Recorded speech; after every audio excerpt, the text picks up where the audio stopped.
Bienvenidos al Museo de la Basílica de Guadalupe. Les invitamos a permanecer con nosotros. En un momento les vamos a explicar la imagen de la Virgen de Guadalupe. En general venimos, la visitamos, le rendimos devoción, pero no nos preguntamos cosas sobre la imagen.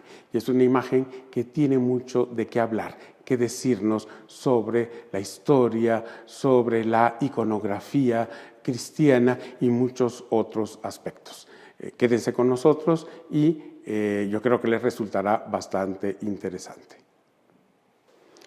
Esta es copia fotográfica del sagrado original, escala 1:1, mide 1,70 por 1,4 aproximadamente, y es lo que ven las personas cuando pasan por las bandas al interior de la basílica. Claro, cuando lo ven ahí, en el sitio en la basílica, está hacia arriba, ligeramente inclinado, se ve de buen tamaño, pero ya que lo tienen aquí cerca, pueden llamarles la atención sus dimensiones. ¿Por qué es tan grande? Sobre todo si consideramos que este era un pedazo de tela que traía amarrado al cuello un indígena del siglo XVI, San Juan Diego, el cual debía de ser bajito, chaparrito. Los seres humanos tenemos mayor estatura generación tras generación, tiene que ver con asuntos de salud, de nutrición, vacunas. Entonces, si es probable que fuera bajo de estatura Juan Diego, ¿por qué es tan grande esta imagen? Habría que preguntarnos primero para qué usaban los ayates. Estos tenían diversos usos. Si amanecía frío, lo usaban para abrigarse. También en otras ocasiones lo podían correr hacia adelante y servía como auxiliar para cargar cualquier tipo de cosas, desde leña hasta mazorcas de sus milpas o lo que sembraban en sus huertos en ese entonces, tomates, frijoles, chayotes. Y si la noche les agarraban en el campo, pues lo podían usar como sábana o cobija. Otra cuestión que a veces no consideramos de esta imagen está hecha con fibra de un maguey, y cualquier cosa hecha con esa fibra, puesto que se han hecho experimentos, puede durar 30, 40, 50 años. Esta imagen ha durado un poco más si sacamos la cuenta de 1531 hasta nuestros días. Además, está hecho con la técnica prehispánica de hacer telas, es decir, con telar de cintura, que se sigue usando hasta el día de hoy en muchas comunidades de México, en Hidalgo, en Oaxaca, en Chiapas e inclusive más allá en Guatemala y los países de Centroamérica. Porque es telar de cintura, se fija el telar a un punto y se pasa por la cintura de las personas que van urdiendo la trama y realizando la tela.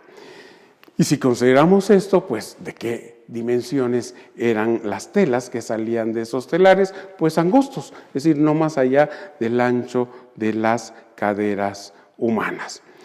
¿Cómo le hacían para que fueran telas más grandes? Pues unían las tiras que salían. Es el caso del sagrado original, donde vemos la unión exactamente al centro. Es una unión tosca y burda, que lo interesante es que no toca ni el rostro de la Virgen ni sus manos. Técnicamente se llaman piernas, son dos piernas unidas. Otras cuestiones que no consideramos. ¿Cuál es uno de los problemas de la Ciudad de México desde que la establecieron los mexicas en el periodo virreinal y después en el periodo independiente también? Además de los temblores, hay algo que está un problema presente y que si esta ciudad sobrevive a lo largo de los siglos, seguirá estando allí. ¿Y cuál es esa situación? El agua. ¿Por qué? Llueve, baja el agua de las montañas y se dirige hacia donde se ubicaba el centro, el lago, es decir, donde actualmente se sitúa la ciudad. Desde la época, desde que los mexicas fundaron Tenochtitlan, ellos tuvieron inundaciones en el periodo virreinal y siempre habrá inundaciones en la Ciudad de México. Es un aspecto del cual no puede desprenderse nunca simplemente por su ubicación geográfica. Pues las primeras edificaciones guadalupanas estaban junto al cerro del Tepeyac, la parte de abajo, pero recordemos que el lago llegaba hasta aquí, hasta el cerro, hasta el Tepeyac, que era una especie de pequeña península. Entonces, eran muy modestas las primeras construcciones de adobe, muy bajitas, pues no estaría a mucha altura el sagrado original, a la altura del altar.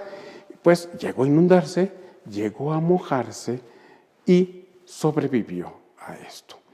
Además, también nos hablan y consideramos como si fuera un solo lago, pero era un conjunto de lagos que había aquí en el centro y una parte era dulce, otra salada. La parte salada es la que daba precisamente al Tepeyac. ¿Y eso qué conlleva? Salitre. Pues fue atacado por salitre y también sobrevivió. Luego, 116 años, la imagen no tuvo protección. Y cuando digo protección es vidrio que la protegiera. 116 años después de misa, los creyentes se acercaban, la tocaban con sus velas, con sus veladoras, con sus rosarios y sobrevivió. ¿Cuál es el letrero más común en cualquier museo? No tocar. ¿Por qué? Porque nuestros dedos, no es algo propiamente visible para nosotros, desprenden ácidos, grasas, ¿sí? Ahora sí nos resulta evidente a través de las pantallas de los celulares que hay que estar limpiando a cada rato porque se van manchando precisamente de las grasas y ácidos que desprenden las yemas de nuestros dedos. Pues 116 años esto fue tocado y además 116 años tuvo las 24 horas del día a su alrededor el humo de cirios, velas y veladoras. Humo que produce un gran deterioro a lo que tiene cerca. ¿Por qué? Porque lo tizna, lo impregna y lo deja negro. Pues 116 años sobrevivió el sagrado original de Santa María de Guadalupe a ese embate constante del humo del hollín de cirios, velas y veladoras. Luego, después de 116 años se le colocó un vidrio delgado, pero ya tenía protección. Pero es una imagen, necesita limpieza, mantenimiento. No cada 10 años ni 50, puede pasar 200, 250 años o más. A mediados del siglo XVIII habían decidido darle limpieza, habían retirado el vidrio y contrataron los sacerdotes que manejaban el santuario un platero para limpiar el marco. A excepción de los 9 primeros años que tuvo marco de madera, a partir del 10º va a tener marco de plata como hasta el día de hoy. Claro, no es el marco que vemos ahora, que es mucho más reciente. A mediados del siglo XVIII no era tan ancho, tendría el ancho de la parte dorada de ahora, y era semicircular, es decir, de media caña. Y usaban ácido muriático para limpiar la plata. Estaba el platero, tenía su vasija con el ácido e iba remojando el instrumento que usara, no sé exactamente, y tramo a tramo iba limpiando el marco. De repente, en un descuido, golpeó sin querer la vasija con el ácido que cayó sobre la imagen. Pensó que se iba a destruir, pero no ocurrió ello. Sin embargo, rastros de ese incidente se pueden ver en esta mancha que corre de arriba a abajo, ¿sí? Lo cual también curiosamente, a través de fotografías que hay desde finales del XIX, se ha visto cómo ha ido también aclarándose esa mancha con el paso del tiempo. Saltamos en el tiempo, 14 de noviembre de 1921. Como cada día, decenas, cientos de personas vienen a visitar a la Virgen. Y esa mañana del 14 de noviembre de 1921, estamos hablando de lo que popularmente ahora se llama la antigua Basílica, llegó un grupo de obreros encabezados por un pelirrojo que traía un gran ramo de flores. Al terminar la misa, el pelirrojo, bueno, ¿por qué decían que eran obreros? Todos portaban overoles, que era lo que se estilaba que usaran estas personas, estos trabajadores en ese tiempo. Al terminar la misa, el pelirrojo, con su gran ramo de flores, se acercó al altar, que recuerden, hay unas pequeñas escalinatas de no mucha altura, dejó ahí su ramo de flores, bajó y poco después vino un estallido. Había dinamita, había una bomba dentro de las flores porque un personaje poderoso de este país quería destruir la imagen de Santa María de Guadalupe. Pensaba que era peligrosa, dañina para todos. Esta situación es muy interesante porque, si lo piensan, según la tradición guadalupana, cómo apareció la imagen de la Virgen, que llevaba Juan Diego en el ayate, flores, ¿sí? A través después de estas flores se imprimió la imagen de la Virgen. ¿Con qué se le intentó destruir? Con flores. Creo que eso es muy interesante. Querían casi como si fuera el alfa y el omega. ¿Qué sucedió? El Cristo que estaba cerca de la imagen se dobló por el impacto. Ese se exhibe actualmente cerca de los confesionarios en la basílica al interior, y los vitrales que tenía en ese momento la iglesia se desplomaron. Igualmente en las casas que están alrededor del recinto guadalupano, las ventanas se rompieron, se vinieron abajo. Lo interesante es que el vidrio delgado que protegía la imagen permaneció intacto, ni siquiera se astilló. A raíz del incidente, un pintor de Puebla se acercó al abad, a don Feliciano Cortés y Mora, y le dijo: monseñor, recuerde que no hace mucho me autorizó a hacer una copia de la imagen de la Virgen de Guadalupe, me esmeré en que fuera lo más fiel al original, tiene sus dimensiones. Sustituya el sagrado original. Sabe usted que van a seguir intentándolo de nuevo destruir. Pongan mi copia, nadie se va a dar cuenta. Don Feliciano le dijo: tráigame usted la copia, pero no es el momento adecuado para hacer el cambio. Veremos si a futuro ello es necesario. ¿Quién era el personaje poderoso que quería destruir la imagen? ¿Quién era el pelirrojo? Sus compañeros. El personaje poderoso no había nacido en la Ciudad de México, era del norte del país, y cuando llegó a la capital mexicana manifestó su deseo de limpiar el sudor de su caballo con la imagen de la Virgen como si fuera una franela. El pelirrojo, después se supo, era un empleado de la Secretaría Particular de la Presidencia de la República y sus compañeros soldados, porque el que quería destruir la imagen era el presidente de la República, Álvaro Obregón. Su sucesor en el poder ejecutivo, su paisano, Plutarco Elías Calles, va a hacer crecer la tensión entre la Iglesia y el Estado. Va a decretar una ley en la cual se ordenaba el cierre de iglesias, conventos, seminarios, la prohibición de oficiar misas. Y ahí sí se decidió el 20º abad, don Feliciano Cortés, y dijo: ahora sí corre peligro, porque además Calles había mandado a rodear con el ejército todo el recinto guadalupano. Hubo algo que estuvo a su favor. Había informado a Lina, que es realmente la institución que maneja todo el patrimonio mexicano, aunque esté aquí relacionado este patrimonio artístico con la Basílica de Guadalupe. El santuario no es el propietario de las pinturas, esculturas, mobiliario que hay en este museo, sino es el Estado mexicano. Entonces había informado que se iban a sacar cosas de aquí, no todas ellas necesariamente artísticas, y entre las cuales iba un armario bastante desvencijado y que iba a regalar a una familia. Se adecuaba ese mueble a lo que necesitaba porque era de mayores dimensiones que el sagrado original. Le puso un doble fondo, colocó ahí el sagrado original, puso la copia que ya tenía, pasó la revisión de los soldados, los cuales ni se imaginaron que dentro de ese humilde ropero iba el sagrado original, que se llevó a la casa de una familia de la absoluta confianza del abad, la familia Murguía, que vivía en la calle de Meave, en el centro histórico de esta Ciudad de México.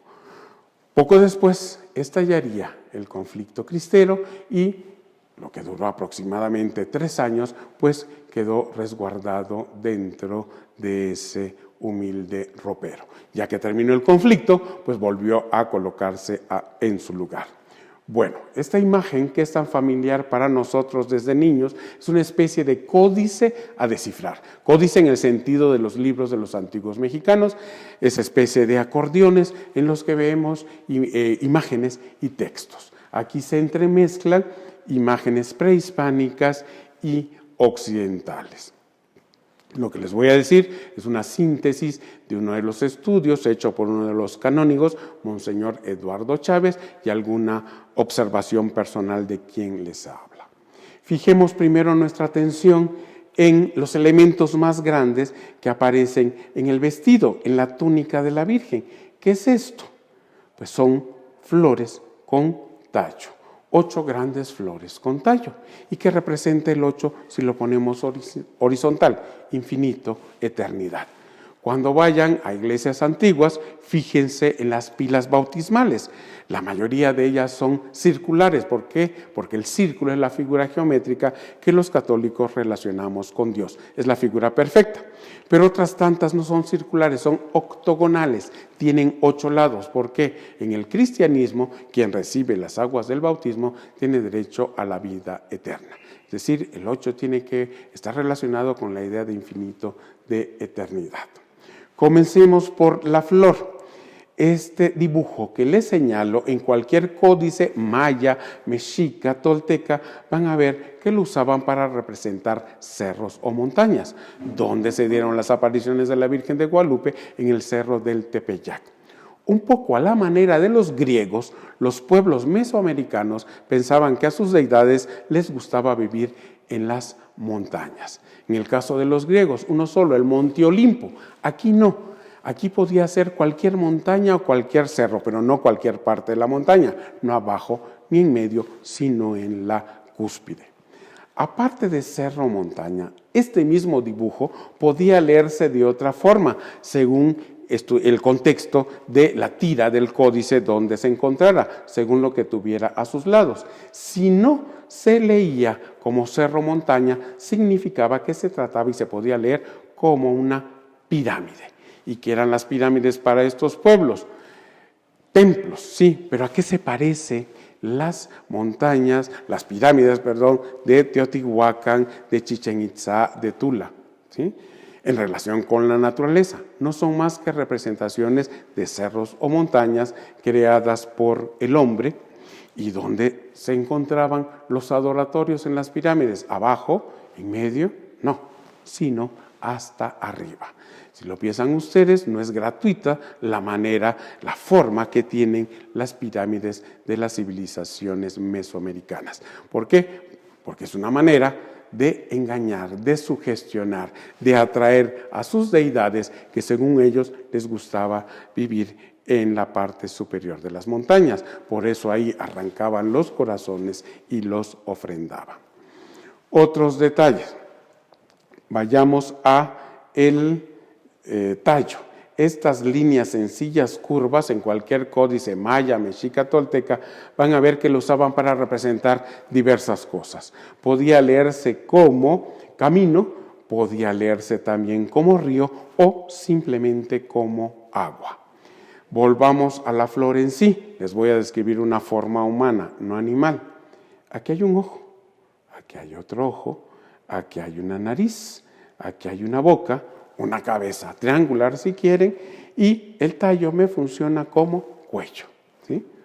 Ojo, nariz, boca, cabeza, cuello.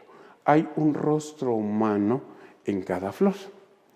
Y hagamos un ejercicio de imaginación, giremos, pongamos hacia abajo la flor con el tallo. Si la ponemos hacia abajo, ¿qué podría parecer? ¿No creen ustedes que un corazón con las arterias? Y que era lo que ofrendaban ellos a sus deidades, los corazones. Otras particularidades de la imagen. El cabello. La Virgen trae el cabello suelto. Si lo tuviera amarrado a la altura de las orejas, pues veríamos que llega acá, no veríamos que baje el cabello. Es decir, lo trae suelto. En el mundo prehispánico, si una mujer estaba casada o comprometida, para que los demás varones no la enamoraran, no la cortejaran, se amarraba el cabello a la altura de las orejas. En cambio, si una joven traía el cabello suelto, como es el caso de la Virgen, lo que significa es que se trata de una doncella, una virgen, una señorita. En contraste con esto, ¿qué trae amarrado a lo alto de la cintura? Un lazo.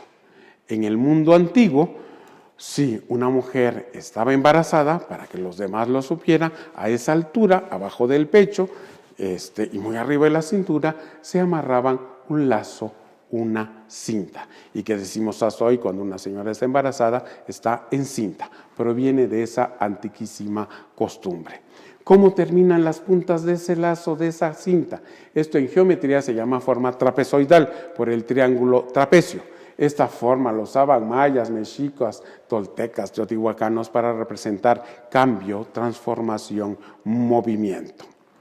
Aparte de las 8 grandes flores con tallo, hay varias medianas de 8 pétalos repartidas por todo el vestido. Solo hay una flor que es única, la más sencilla de todas las flores que aparecen en el vestido, en la túnica de la Virgen. Y no es fortuito, gratuito ni azaroso dónde está esa flor tan sencilla, en el vientre. Una flor de 4 pétalos, los cuales conectan con los puntos cardinales. Con este dibujo, los mexicas representaban lo que llamaban Nahui Olin, símbolo de la divinidad del cuarto sol.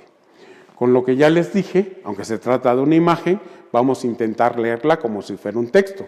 ¿Cómo leemos los occidentales? Desplazamos nuestros ojos de izquierda a derecha y de arriba a abajo. No todos en el mundo leen así. De otras culturas leen al revés o de atrás hacia adelante, y otros tienen formas más sofisticadas de leer. Y hay una cuestión que hay que considerar. Cuando se imprimió la imagen de la Virgen en la yate de Juan Diego, el obispo Zumárraga vio cosas desde su perspectiva cultural como un europeo y específicamente un español del siglo XVI. Y posteriormente Juan Diego vería cosas desde su educación como un indígena del siglo XVI. Pero no importa la perspectiva cultural. Cuando nos presentan a alguien, ¿qué es lo que generalmente vemos primero? El rostro.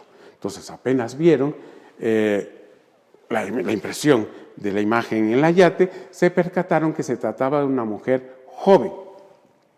Todos los demás, ustedes con esta explicación ya la pueden leer. Pero una mujer joven que por su cabello nos indica que es virgen, pero que está embarazada de un Dios. ¿Qué es lo que va a hacer? Cambiar, transformar el mundo.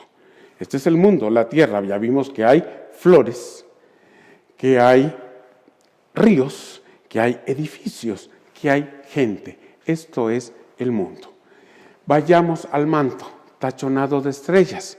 Si ustedes consultan cómo era el cielo de México en diciembre de 1531 y lo contrastan con la imagen de la Virgen, van a ver que cada una de estas estrellas conecta con las constelaciones que había en el cielo de México en esas fechas.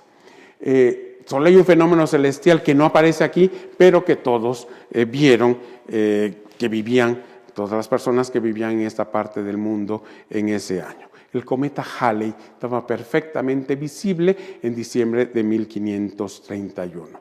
Y aunque vivamos en pleno siglo XXI, y a pesar de los avances tecnológicos, si un día se enteran, les llega a sus celulares la información de que los científicos descubrieron que un cometa se acerca a la Tierra, ¿qué creen que va a sentir la mayor parte de la gente del mundo? Pues se va a poner nerviosa, va a sentir que algo va a ocurrir, que algo va a suceder, no necesariamente malo, pero algo va a moverse. Aunque no esté el cometa Halley, hay otros fenómenos celestiales, el Sol, la Luna. La Luna y la Virgen están íntimamente ligadas. En muchas advocaciones, como es el caso de Guadalupe de México, aparece la Virgen con la Luna. No en todas, pero en muchas sí. ¿Por qué? Habría que preguntar también. ¿La Virgen produce luz propia como el Sol? No. ¿Con quién identificamos el Sol los católicos? Con Dios, con Jesucristo. La Virgen no es Dios. La Virgen no puede producir por sí misma luz, ¿sí? ¿Qué es lo que puede hacer la Virgen? Al igual que la luna, reflejar la luz que produce su Hijo. Por eso, en muchas advocaciones van a ver ligada a la Virgen con la luna. Otras cuestiones. El ángel. Hay un ángel abajo. Y si vemos sus alas, no parecen precisamente las alas de un ángel, parecen las alas de un ave, de un águila específicamente. Hay una hipótesis que considera que el ángel que está ahí es la representación de San Miguel Arcángel. ¿Por qué? Porque se trata de una virgen apocalíptica. ¿Sí? La advocación de Santa María de Guadalupe de México, porque está embarazada, rodeada de los símbolos celestiales, sol, luna, estrellas. Nada más que sería un San Miguel Arcángel investido como un caballero águila, ¿sí? Porque son alas de un águila las que porta. Y además los colores que tiene, verde, blanco y rojo, que nos remiten. La gente va a pensar en la bandera mexicana, que es del siglo XIX, y no es exactamente tal vez por eso. Esta combinación de colores verde, blanco y rojo los usó la Iglesia por siglos para representar las virtudes teologales: fe, esperanza, caridad, ¿sí? Después Agustín de Iturbide sabía que la mayor parte de la gente conocía esta combinación de colores. Lo que hizo fue cambiar el significado de los mismos, que ha ido cambiando a lo largo del tiempo. Otras cuestiones. Tal vez han oído ustedes hablar de los ojos de la Virgen y lo que hay en ellos. A finales de los años 60, el director del Museo de la Basílica, don Alfonso Marcué, además de dirigir el museo, era el fotógrafo oficial del santuario, sacó muchas placas, muchas imágenes de la imagen de la Virgen, y haciendo una ampliación de su rostro, descubrió sombras en ambos ojos. Lo interesante es que no es exactamente el mismo número de sombras que están en el ojo derecho que en el izquierdo, y estamos hablando de algo milimétrico. ¿En qué sí se coincide? En ambos ojos. En la parte de los globos oculares que están orientados al puente de la nariz, son espacios en blancos, no hay nada ahí representado. Estudios médicos que se hicieron a mediados del siglo XX determinaron que así como está en los ojos de la Virgen, es como nosotros vemos. No es exactamente lo mismo lo que está en el ojo iris derecho que en el izquierdo, sino es el ángulo de ambas visiones lo que crea la panorámica. Y además, la parte de los globos oculares orientados al puente en la nariz son espacios desérticos en blanco, tal cual están en la imagen de la Virgen. Otro aspecto, es probable que hayan escuchado que no tiene origen divino esta imagen, que la pintó Marcos Zipac, dicen unos, Marcos de Aquino otros. Y esto lo afirmó el superior de los franciscanos poco después de las apariciones de la Virgen. Los franciscanos se van a oponer en un principio a la devoción guadalupana, después van a recapacitar y ser de los principales difusores de ellos a través de estas tierras. Pero habría que preguntarnos, no hay que temerle a este tipo de afirmaciones. ¿Sabían pintar los indígenas antes de que llegaran los europeos? Sí, pero no así, ¿sí? Pintura mural al fresco, allí está Bonampak, o aquí en Cacaxtla, en el estado de Tlaxcala, los propios códices son muestra de que sabían pintar, ¿sí? Pero pintura de caballete sobre tela, como es el caso de la imagen de la Virgen de Guadalupe, eso ellos no sabían hacerlo. ¿Cómo les enseñaron? Pues copiando. En un principio van a llegar muy pocas pinturas, pero sobre todo van a llegar libros con grabados que representaban pinturas importantes europeas. Si Marcos Zipac pintó esto, se arriesgaba a ser castigado por ser considerado herético, puesto que tendría que parecerse más a alguna virgen europea, a la Virgen del Rosario, a la Virgen del Carmen. Tendría que ser blanca, es morena, es mestiza. Repito, podría arriesgarse a ser castigado y destruida la pieza. Además, otra cosa que hay que considerar, si Marcos Zipac pintó esto, era un pésimo aprendiz de pintor. ¿Por qué? Algo básico que se le enseña a alguien que se le adiestra en el arte de la pintura es que la tela que va a usar para realizar su obra se recubre se mezclan varios elementos con los que se cubre la tela, al igual que se le pone impermeabilizante a un edificio en el techo para que no pase la humedad, lo mismo se hace con la tela que se va a utilizar para hacer una pintura. No tiene base de preparación el sagrado original. Por tanto, está aquí y también está en la parte de atrás. Con todo esto que han escuchado, si Marcos Zipac pintó esta imagen, yo nada más podría calificarlo como el Leonardo da Vinci mexica del siglo XVI. Tendría que tener un cerebro extraordinario, modificar la iconografía mariana y ser un científico adelantadísimo a su tiempo, por lo de los ojos precisamente de la imagen de la Virgen. Un detalle que se nos escapa es las manos del ángel, cómo las tiene. Con la mano izquierda está tomando el vestido, la túnica de la Virgen, con la mano derecha el manto. Podrían estar tomando las dos manos el manto o las dos la túnica, pero no, una mano toca un elemento y otro. ¿Qué hay detrás de ese gesto tan sencillo? Si ya vimos que esto representa la tierra y esto el cielo, entonces, ¿qué puede ser la Virgen? La Virgen puede ser el puente, el camino, la escalera que contacte tierra con cielo. Creo yo que este es un mensaje sencillo y profundo para cualquier creyente, para cualquier devoto. Dentro de esta interpretación, porque hay muchas otras interpretaciones, este elemento ornamental de la túnica, que se llama orla, ¿qué es lo que representa? Esto sería la línea del horizonte, lo que divide tierra de cielo. Un último detalle. Aquí hay una curva. ¿Por qué? ¿Cómo está la Virgen? Tiene la pierna flexionada. ¿Por qué la tiene así? Porque está danzando, está bailando.